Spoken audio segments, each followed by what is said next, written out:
Paano palitan ang navigation bar dito sa ating Facebook account? Sa mga hindi pa nakakaalam kung paano ito palitan, sundan nyo lamang po ang video.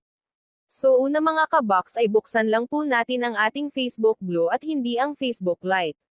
Pag nasa Facebook Blue na po tayo, ang susunod nating gagawin ay pindutin ang 3 lines sa upper right corner. Susunod pindutin ang Settings.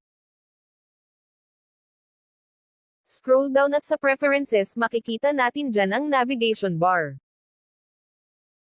Pindutin lang ang navigation bar.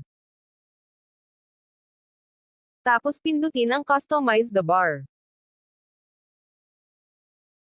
Dito guys makikita natin ang mga available shortcuts. Ang gagawin po natin ay mag-pin ng 3 shortcuts.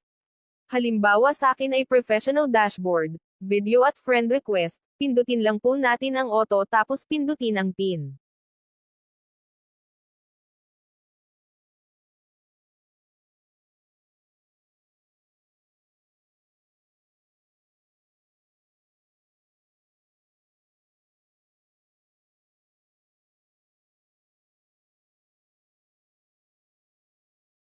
Ganyan lang kadali, so kung may natutunan ka sa videong ito, huwag kalimutang i-like, mag-comment at i-share ang videong ito.